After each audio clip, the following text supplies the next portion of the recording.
In this series, we explore significant moments that shaped modern history. Today, we look at how Suharto's new order reshaped Indonesia from 1967 to 1998. Indonesia had been a seething pot of ethnic, religious, and political tensions since its independence from Dutch colonial rule in 1945. By the mid-1960s, the Indonesian Communist Party, or PKI, was the world's largest communist party outside of China and the Soviet Union. Meanwhile, President Ahmad Sukarno, who had led the country since 1945, increasingly turned to radical rhetoric, accusing the United States and its allies of neo-colonialism and inciting anti-Western sentiment. Sukarno's erratic behavior and the growing communist threat alarmed many in the army. Then, in September 1965, a rumored coup attempt blamed on the PKI resulted in widespread violence against suspected communists. Army Chief General Suharto seized power and promised to restore order. Within months, he had crushed the PKI and consolidated his grip on the nation. In March 1967, Indonesia's parliament named him acting president, a position he held for more than 3 decades until 1998. The new order was born out of the chaos of the mid-1960s, and the authoritarian regime that followed would profoundly shape modern Indonesia. At home, Suharto's government focused on economic development and stability. Gone were the days of Sukarno's radicalism and mismanagement. The new leader opened Indonesia to foreign investment and implemented pro-growth policies that emphasized exports, infrastructure, and strategic industries.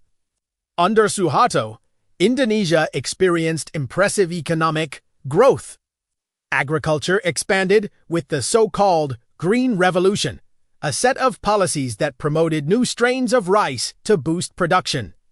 Major infrastructure projects also got underway, including highways, ports, airports, and irrigation systems that modernized the Indonesian state. Industry boomed in urban centers like Jakarta and Surabaya, transforming them into bustling hubs of commerce and manufacturing. But this economic growth did not translate into greater freedoms.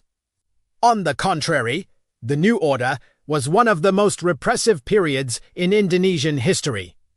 Suharto ruled through a single-party state. The ruling party, the Golkar, dominated elections that were neither free nor fair. Opposition parties were banned, and those who dared to challenge the regime were silenced. Student activists, intellectuals, journalists, and human rights lawyers were routinely imprisoned or killed. And the military, ever suspicious of any form of dissent, was given a free hand to crack down.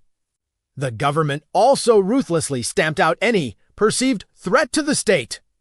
In the early 1970s, separatist movements in the provinces of West Papua and East Timor sought independence. But these aspirations were brutally suppressed. The regime even waged war on its own people. Between 1975 and 1999, the Indonesian military committed some of the most horrific human rights abuses in the region. An estimated 250,000 people were killed. Despite the human cost, Suharto's government was seen as a force for stability in a chaotic region. The Cold War rivalry between the United States and the Soviet Union meant that many Western governments overlooked Suharto's abuses. They preferred an authoritarian ally to a communist one. Furthermore, Suharto enjoyed considerable personal popularity, especially in the early years of his rule. Many Indonesians saw him as a strong leader who had restored order after the turmoil of the previous regime. Yet, beneath the surface, cracks were beginning to appear. The authoritarian system bred corruption.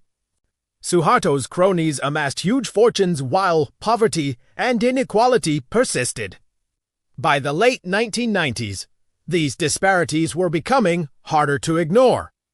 Then came the Asian financial crisis of 1997. Indonesia was hit hard.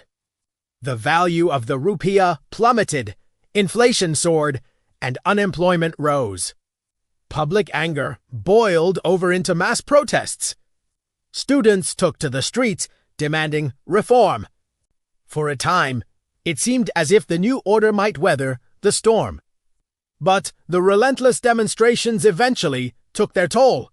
On May 21, 1998, after 32 years in power, Suharto resigned. In the years since, Indonesia has undergone significant transformations. It has become the world's fourth most populous nation and one of Southeast Asia's largest economies. Its booming capital, Jakarta, is home to over 10 million people. Decentralization has reduced the power of the central government.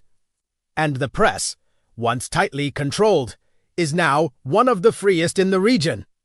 Nonetheless, the shadow of the new order still looms large.